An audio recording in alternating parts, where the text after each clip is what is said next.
Today was the second day of the state medical board's quarterly meeting here in Los Angeles. The board has faced intense criticism for the lack of rights afforded to patients, and the meeting got off to a contentious start. The I-Team has been following concerns about the board for years, and Carolyn Johnson is with us in the studio tonight with what happened at today's meeting. Carolyn. Well, Chuck, these medical board meetings begin with public comment for items not on the agenda, but not this time. The board apparently considered this an extension of yesterday's meeting, so did not allow for any remarks at the beginning, which stunned patient advocates. But board member TJ Watkins did speak to what he calls the Accountability Act.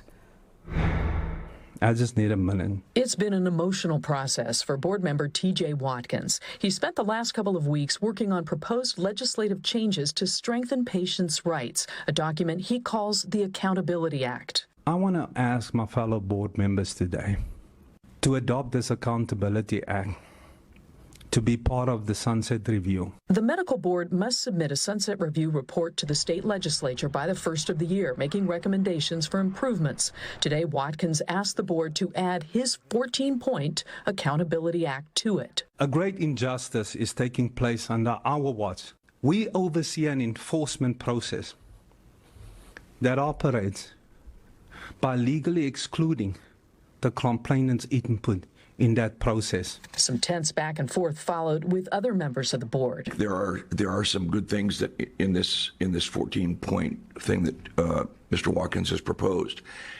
The issue I have is process. Your colleagues up here, we need to process this with you. I don't have the time to process it. Citing time constraints, board president Christina Lawson encouraged the board to move forward without incorporating Watkins' 14-point plan. What's in our Sunset Report today is probably the most progressive set of proposals to protect the public that the board has ever seen. But the public then had the mic, speaking in strong support of the Accountability Act, which includes, first and foremost, giving patients and the public rights in the enforcement process. Imagine that for the first time in history, all of you standing with all of us together on an issue and taking it to the legislature.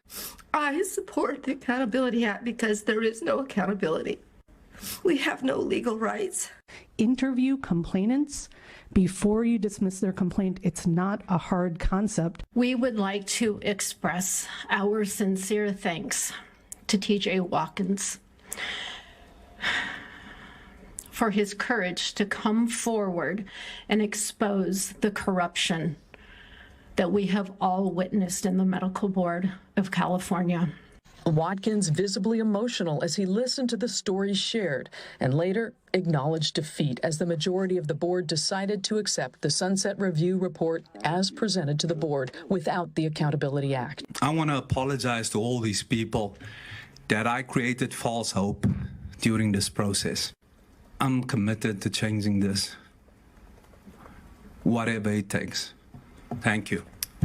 Patient advocates gathered afterward, expressing their frustration. We know that there will be people harmed and even killed in the days to come because they didn't take action today. Before he left for Sacramento, I asked Watkins what's next. I'm going to ask every Californian that is watching this to immediately get on.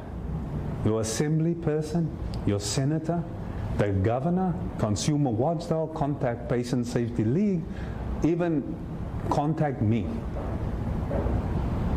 And let your voice be heard. We're going to need all of you as part of this campaign. And one thing everyone agrees on is the board is woefully underfunded. The Sunset Review report calls for an increase in licensing fees.